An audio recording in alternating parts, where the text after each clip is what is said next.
A warm welcome. You're tuned into Eye on Africa. I'm Rochelle Ferguson-Biahi. These are the top stories on the continent. In South Africa, political tensions rise after President Zuma sacked the country's finance minister in a cabinet reshuffle. Demonstrators have been showing their discontent outside Parliament.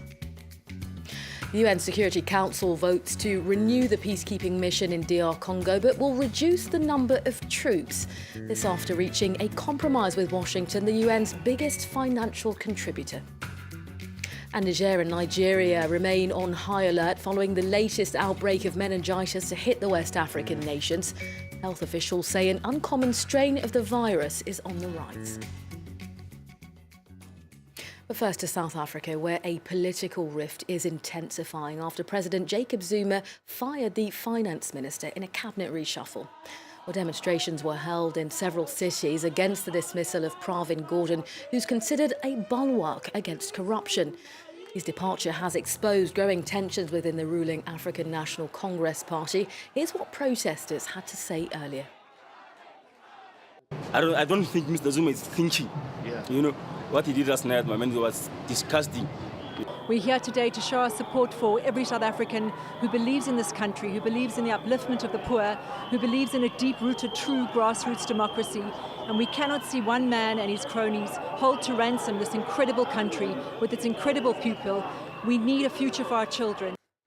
Well, for more on this story, a short time ago I spoke to our correspondent Aisha Ismail in Cape Town. Opposition parties have for years tried to get President Jacob Zuma removed from Parliament through motions of no confidence. And every time they have failed to do this because they were not able to get a majority of votes because the ANC has a majority membership in Parliament. But what could be different this time is that a number of ANC MPs may vote with opposition party members because of the growing tensions and the unhappiness within the African National Congress, and especially amongst senior ANC members about President Jacob Zuma and the direction in which he's taking the country. And the last straw for them was the axing of the finance minister and his deputy. And so today we saw ordinary people taking to the streets in the capital, Pretoria, as well as in Cape Town, saying that they've had enough and that President Jacob Zuma is causing the country irreversible damage, and they're not going to sit back and watch him do this. Aisha Ismail in Cape Town. The UN's warned that the number of children being treated for malnutrition in Somalia is increasing at an alarming rate. According to UNICEF, more than 35,000 children have been treated since the start of the year. That's an increase of 58% for the same period in 2016. Well, Somalia is currently facing a drought which has decimated harvests and livestock and poses a threat of a renewed famine 6 years after a similar crisis. Cholera is also on the rise. Have a listen. In only 3 months this year, we have more than 18,000 cases of cholera, acute watery disease, diarrhea. And last year, for the whole 2016, we had less than that. We had 15,600. And the majority of the cases are among young children. Niger's President Mahamadou Issoufou has been holding talks with his French counterpart François Hollande here in Paris this Friday. The meeting comes as the two countries shore up support for the fight against the Nigerian jihadist movement Boko Haram. In a joint statement, the pair said they were mobilised against the militant group who took up arms back in 2009 and have extended their insurgency to neighbouring Niger, Cameroon and Chad. Our ties are very strong, and this is thanks to President Hollande. I commend the support he's constantly shown to Niger and to Africa as a whole. I believe that Africans across the continent think that all the commitments made by the President have been fulfilled. Well, Niger, meanwhile, remains on high alert after health officials confirmed 4 deaths due to the latest meningitis outbreak. A total of 90 cases have been reported, with 3 neighbourhoods in the capital, Niamey, the hardest hit. Meanwhile, in neighbouring Nigeria, authorities say meningitis has killed nearly 270 people, mainly children, in recent weeks. In 2015, both countries were badly hit by the virus when more than 1,100 died. Clement Bonnereau reports. An urgent warning from Nigeria's government. Authorities in Abuja are struggling to contain a meningitis epidemic in the north of the country, which has already claimed dozens of lives over the past 5 months. So there have been 1,966 suspected cases altogether, and 109 have been laboratory confirmed. Of these, sadly, we've had 282 deaths. Meningitis can be transmitted by a virus or bacteria. It causes an inflammation of tissue surrounding the brain and spinal cord and spreads mainly through kisses, sneezes and coughs. Outbreaks of meningitis A are common in Western Africa due to poor sanitation and overpopulation. The current epidemic, however, is thought to be caused by a different strain, meningitis C, which requires another vaccine.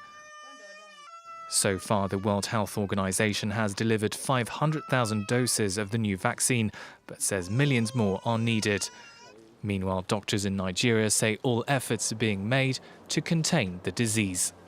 We have not had a number of cases above the norm. There have been 1 or 2 cases, yes, but we haven't had where we had a whole group of children or adults admitted. Neighbouring countries such as Niger are also affected. Authorities there say 4 people have died since January. The last epidemic to hit both Niger and Nigeria in 2015 claimed 1,100 lives and infected over 14,000 people.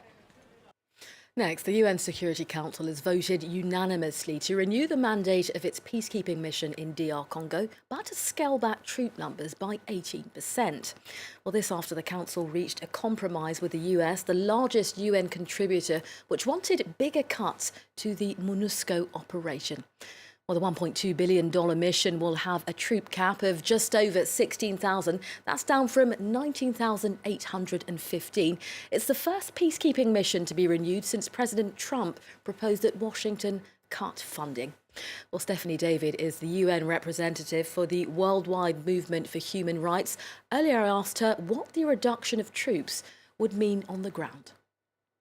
We advocated for the capacities of the MONUSCO to be reinforced, but given the current context, we're rather satisfied that actually the negotiations have been rather successful in mitigating the risk, and we are quite satisfied because we see it as some damage control eventually, and the reality on the ground will not be so different because the operational thresholds remain the same, so more or less minus 500 troops. It's always very difficult when you have these huge multi-dimensional missions that cost a lot of money and that are not perceived as the most efficient on the ground to find the right arguments to maintain those missions. However, we all agree, and the Congolese civil society is very clear on this point, that MONUSCO is absolutely needed, and all the more now. And finally, she's been nicknamed by some as Mali's Tina Turner. Tonight, one of Africa's most talented artists, Oumou Sangaré, will be giving a much-anticipated concert here in Paris. Well, it's a massive comeback for the singer, who hasn't released an album in 8 years. Her new album, Magoya, is out on May 19th. The first single that you're currently listening to is a motivational track entitled Yere Faga Ingane, which means never give in to suffering. The song is causing quite a stir on social media.